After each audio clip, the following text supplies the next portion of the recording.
लखनऊ से बड़ी खबर आपको बताएंगे। राजधानी लखनऊ के पीजीआई क्षेत्र का है ये मामला। पुरानी रंजिश को लेकर फिर से हुआ विवाद।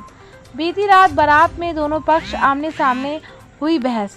निवासियों के दबाव से हो गया तो समझौता करा दिया गया था, लेकिन मनमुटाव बरकरार आज भी। दोपहर में पीजीआई अपेक्स ड्रामा पर हो गई दोनों गुटों में पत्थरबाजी के साथ हवाई फायर।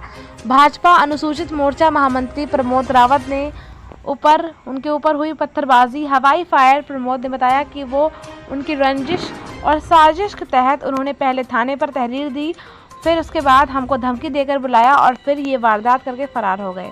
आइए देखते हैं पूरी रिपोर्ट हमारे संवाददाता अभिषेक दुबे के साथ। मैं प्रमोद रावत। क्या घटना हुई थी? घटना ये हुई थी भाई साहब कि पूर्व में एक हमारे मित्र हैं अखिलेश रावत जी, उनके साथ एक लड़का है जगत खेड़ा निवासी पीजीआई थाना क्षेत्र का। वो एक महीना पूर्व अभी दारू पी के ईश्वरी खेड़ा गांव में टहल रहा था। जब रात्रि करीब वही 11-11:30 बजा हुआ था, तो रात्र में उतनी समय चोरियों की घटना ज्यादा हो रही थी। तो जब हमारे गांव के अखिलेश द्वारा उनको टोका गया कि यहाँ क्या कर रहे हो, इतनी रात में इतनी चोरियां होने, टोका गया तो वो उल्टा बोलने लगा, उनपे प्रभावी होने लगा। तो उन्होंने उसे जब डांट फटकार के वहां से भगा दिया तो वहां से वो निकल गया। वहां से चलिए 1 महीना तक घटना शांत रही। 1 महीने बाद हमारे मित्र अखिलेश रावत के भाई कल रात्रि के पूर्व में वो ग्राम सिठौली न्यू जेल के पास दावत में गए हुए थे। रात्रि में अपोजिट पक्ष के वही व्यक्ति वहां मिल गए, बोले ये वही लड़का है जिन्होंने हमको रात्रि में रोका हुआ था। तो उन सभी व्यक्तियों ने उनको वहां पे घेर लिया, उनके ऊपर हमला कर दिया। जब हम लोग को सूचना मिली, हम लोग मौके पे पहुंचे तो वो लोग सब वहां से फरार हो गए, बोले सुबह देख लेंगे तुमको। सुबह आज वही करीब 9 बजे हम लोग ट्रामा सेंटर वृंदावन पीजीआई थाना क्षेत्र के पास से निकल रहे थे। अचानक हमको वहां पे दिख गए, तो हमने कहा लाओ इनसे बातचीत करते हैं कि क्या मसला था। जब हम लोग मौके पहुंचे, उसमें से एक आदित्य लड़का था जिसने हाथ से कड़ा निकाल के पहले ही सावधानी से रख लिया कि इनको सिर मार के इनका सिर को फोड़ डालना है। तो हमने कहा उसको पकड़ा गया, कड़ा वड़ा उसको छिना के उसको समझाया गया, तो वहां से वो समझ गए।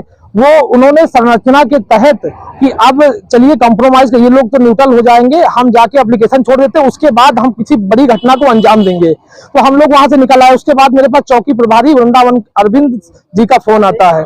उन्होंने कहा कि आपके खिलाफ ये एप्लीकेशन छोड़ी गई। मैंने कहा भाई साहब ऐसे ऐसे मामला था, मैंने उनको पूरा प्रकरण बताया। ये घटना हुई थी, क्या आपने 112 पे या पुलिस को सूचना दी? घटना क्या हुआ, वहां पे सुलह समझौता हो गया था, तो वहां सारा प्रकरण जो है सुलझ गया था। तो हम लोग मौके से निकल गए। इन्होंने रणनीति के तहत वहां पे एप्लीकेशन तैयार किया और चौकी पे डाल दिया कि हम लोग प्लस रहेंगे। तो मैंने कहा जब हमारे पास चौकी इंचार्ज जी का फोन आता है तब हमने उनको पूरी घटना बताई। तो अभी तक आपने भी तहरीर दी थाने? तहरीर हमने दे दी है, इंस्पेक्टर साहब ने तहरीर ले ली है। इंस्पेक्टर साहब मेरे संगठन के कई नेता बड़े फोन कर चुके, मैं जिला महामंत्री हूं अनुसूचित मोर्चा भाजपा का।